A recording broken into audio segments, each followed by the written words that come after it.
is being haunted by the living, Maybe the house could use a little remodeling. and they can't scare them into leaving. They're dead. It's a little late to be neurotic. So they're calling on Beetlejuice, who's no ordinary ghost. You don't want his help. Can you be scary? What do you think of this?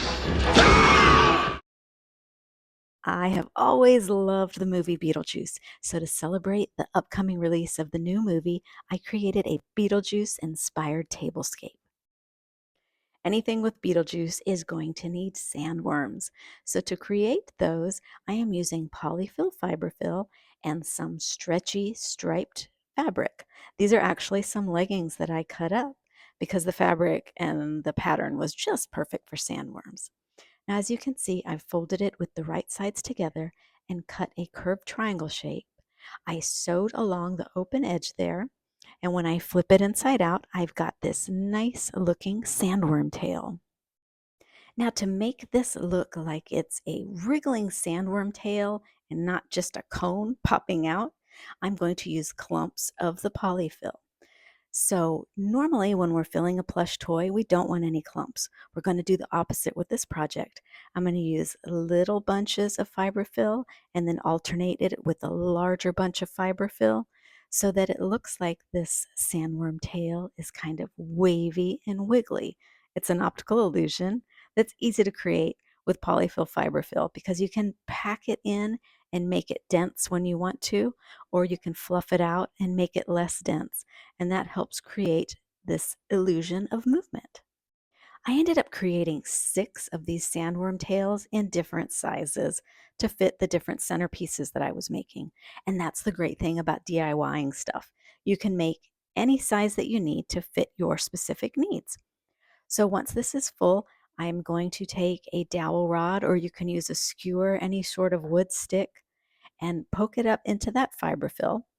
Then pinch the edges together and tie it off with a little bit of twine so that now you have this kind of skewered sandworm tail that you can poke into the floral foam of your centerpiece. So this is what it looks like when it's all put together. And now let's see how it looks in the centerpiece. Pretty cool, huh?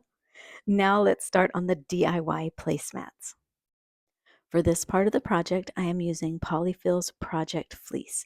It's a very lightweight batting that is perfect for placemats because it's going to give it just enough thickness without being overly bulky. I'm pairing it with this fabric that I found at an estate sale. I thought the color was going to be perfect for a Beetlejuice tablescape. It feels like a lightweight upholstery fabric. I have cut 2 rectangles that measure 19 inches by 13 inches. And I'm putting them together with the right sides together. And then you're going to want to cut a rectangle of the project fleece that's also 19 inches by 13 inches, or you could cut it just a little bit smaller if you want to have a little less bulk around the edges. And I'm going to pin those together so that I can sew around the edges. I'm going to sew up 3 sides, and then on the 4th side, I am leaving a 3-inch opening so that I can flip this inside out when I'm done. So here it is. I've come back from my sewing machine.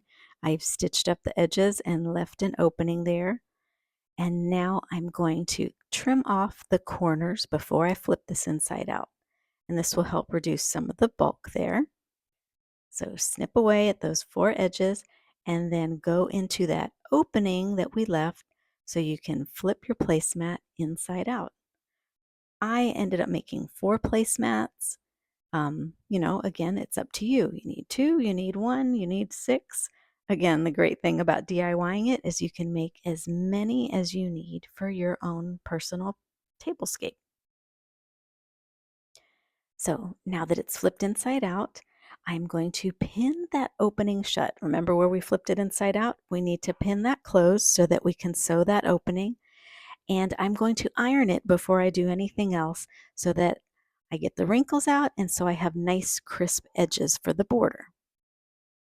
So it's been ironed. I have sewn a border around the edges to close that opening. And next, if you want to embellish it a little bit more, to get some heat transfer vinyl, cut some fun shapes from it, and iron those on to complete your placemats. And now It's showtime. You'll be the hostess with the mostest with this fun Beetlejuice-inspired tablescape.